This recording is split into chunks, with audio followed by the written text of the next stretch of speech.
Because, I mean, it gets internet. So he should be able to watch it if you get internet.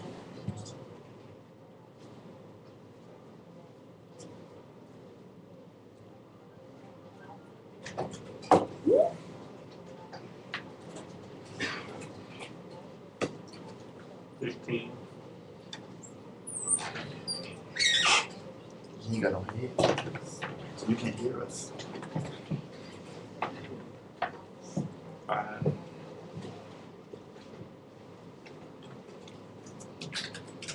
This is the Love Below on 91.9 The Buzz. This is your boy Demo. In the studio we have Quita B, Sunshine B. And it's your boy F. Dotson. Alright, thank you guys for tuning in. Today we're going to talk about citizenship here in America and then what it means to be a global citizen a little later on. So, to start off, I'm going to kind of ask you guys a couple questions. The first of which is kind of interesting. It's not something that we think about every day. What does it mean to you to be a U.S. citizen? Who wants to start off? Why you gotta go first? Because he said your name. Man, what does it mean to be a USA citizen? See, I was born a citizen, so that can, hey, So that I means got that's it. rights. Okay. You know, I'm not forced to do certain things that I definitely do not agree with. So I do like my rights. Do you? Yes. You like your right. Show you right. I like my lefts. I can. I mean, I guess like she was saying, it's kind of hard to think about it because we weren't not citizens, if it makes sense. But I guess just the freedom to be able to do what you want to do. Within And reason. within reason, abiding by the laws and stuff that's in place. But I mean, you still can do it. yeah, but when you're a citizen, it's like you don't have to like some of the freedoms that we have, they don't have other places. Most things we True. take for granted. Yeah. Exactly. Like the fact that we were born citizens. The You simple don't even think things. about all the things that go along with that. What about you, F. Dot? Stop. To me, a U.S. citizen means that I am born in the United States of America.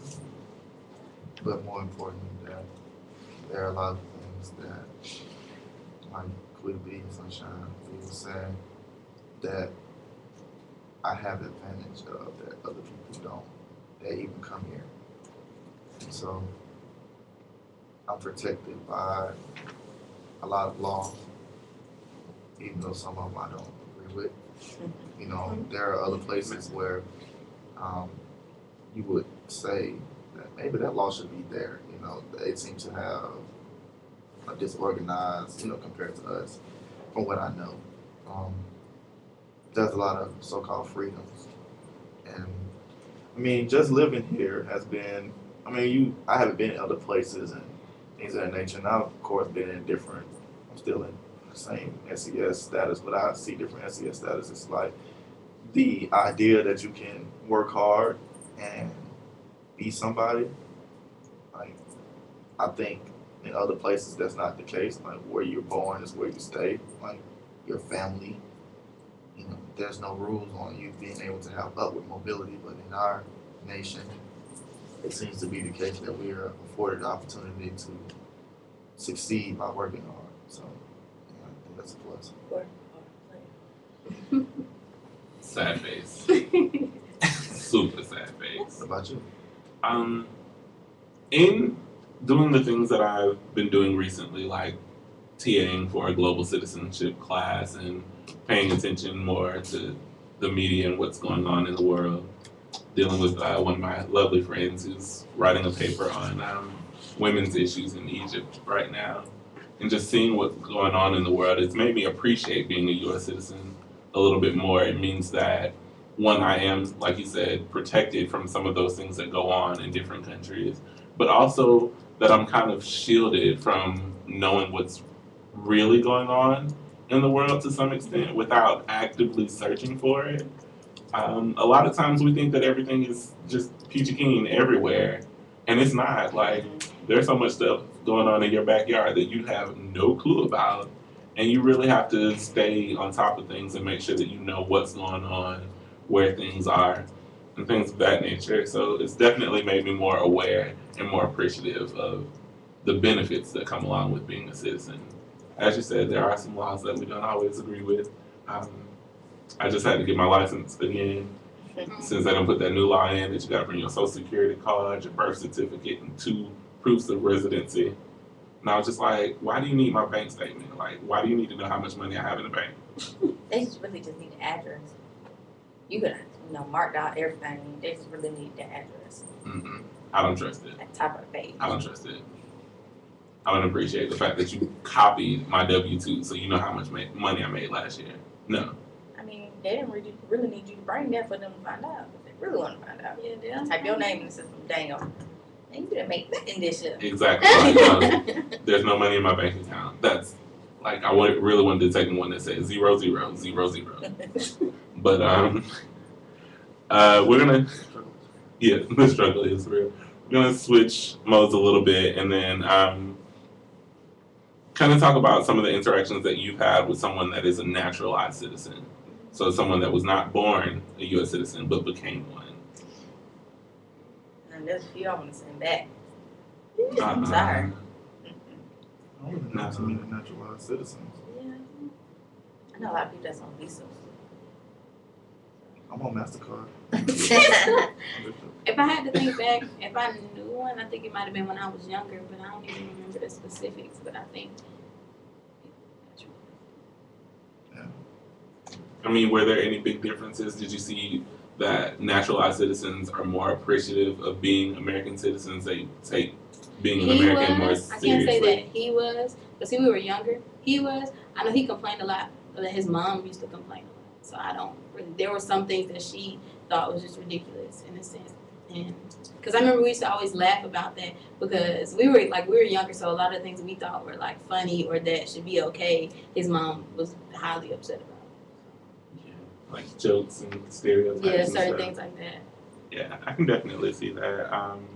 I've worked with a lot of naturalized citizens and just seeing, in working with them and also seeing other people, like when you see someone that is not of American descent driving really expensive cars, and it just makes you stop and be like, Whatever.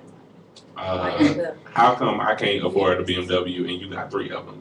But I will say that working with some of them, the work ethic that I've seen in some people, because they have to keep working in order to stay here, or they're working on their citizenship test and the way that they study and stay on top of their stuff, to be able to be here and provide for their families and things of that nature is amazing. Yeah. Like They work hard. They work. A lot harder than a few of us. Because they always got that thing of, if they don't live up to this, they can always be sent back home. Mhm. Yeah. And that's the fear that makes them work hard. And hey, I came over here. Some of them yeah, I mean, I know some countries still Yeah. exile people. I don't know if the U.S. exiles people. We need to stop. I Maybe it give can't. people incentive. I can't. I mean, so seriously, we have somebody who resides somewhere close to me, who I think I don't know if she lived in the palace back over there in the seas, but she act like she in one She now. lived in a palace in the sea. No, over That's there real across cool. the sea. Okay. I wasn't gonna say what country she was I from. appreciate that. So, but she is very demanding, and I be like, we don't do that. We don't. That's not our responsibility. I'm not about to come You're clean your not gonna bathroom. cater to her? I'm not about to come clean your bathroom. I'm not. Oh no. No. Mhm. I'm not about to cater change to your you. sheets. Do stuff. You know what? I would do all of that, but you'll be paying me over $50,000 a year. I'm not saying if you, Period. but obviously she doesn't have that much because she's already struggling. So I was like, we'd be saying her like, okay, so what do you do back at home? Maybe she had a parent that did it Because for her. I don't from know. where you from, y'all don't even have this. No, we're gonna change subject. On that note, we are not gonna do that. So we're gonna look at some questions on the civics portion of the naturalization test, according to the U.S. Citizenship and Immigration Services, and we're gonna see how many of us would actually pass We about to fail. that section. Don't tell my mom. So the first question is, What is the supreme law of the land? Anyone? I'm about to say that. Think of that, man. Anyone? Sadly, me and Dane just went over all this yesterday. I don't know. Not all of them. 200 questions. Protect the land of all costs. No. That's Supreme that's a redneck. I'm gonna go ahead and give it to you so we can keep moving. It is the Constitution. See, See, I wasn't thinking like that. See? I thought it was like actual percent. Yeah. The idea of self-government is in the first 3 words of the Constitution. What are these words? Good job. Good job. How many amendments are there to the Constitution? I think it's 24? 28. 6. 24. All of you are really close, 27. He was close enough. You got multiple choice with that with you? No, no. It's given orally, so Oh my God. We were Yeah. all failed. We might not wouldn't need to say No, this over because I'm there. pretty sure they have to study. yeah, Like, it's you, not like you they just walk study. in. Like I got the whole cheat sheet It's off their 100 website. questions? Yeah, but you only need 6 out of 10 to pass. Mm. Yeah, so I mean, But they can choose, They can choose the hardest 6 if they wanted to, Mm. and you'd be messed up. Immigration. What are 2 rights in the Declaration of Independence? Right to. I will give you one hint. It is not the same rights that are in the Okay. Bill of Rights. So what the rights in the what? The Constitution? This is the 2 of the 3 rights that are listed in the Declaration of Independence. 2 and 3. I'll give you another hint. Is this when we talking about? Is it- One of about the them movie? is a Will Smith movie. I like the Liberty, was it happening? There we Yeah. Oh my God. That's why I was just about to ask you. With Will Smith in it. I was like, What stops one branch of the government from becoming too powerful? The checks and balances. Good job. The House of Representatives has how many voting members? House of Representatives, that's more than the Senate. so- I'll say 435. Correct. Whoa. That's my name. I can't do it with You you. get carried, I'm like, you deported. If the president and the vice president can no longer serve, who becomes president? Secretary of State. Secretary of all those departments. No. Wait. What's the question again? If the president and vice president can no longer serve, who becomes president? Somebody. It's the person that's third in charge. I would say the person that's over the Senate. But that's usually the vice president. Yeah, so who's the Below next them. person? Yeah. It's not state, so it has to be, I don't know. It would be the Speaker of the House. What are 2 cabinet level positions? All right, I will explain what the cabinet is. It's called the President's Cabinet. It's the people who advise the president. Like, The economics person, finance person, like the Department of Homeland interior and stuff like The that. Secretary of Education, Secretary of Health Services. All of those departments are run by one person that's called the secretary of that department, and those will be the advisors for the president.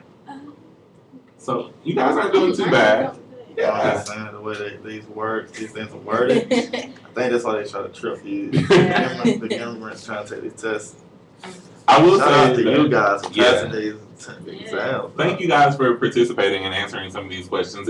As we can see, it is a little harder than usual, and we will do some more probably off the air. We're gonna go on a quick break, and then we'll come back and talk about global citizenship a little bit. Shout out to I did not know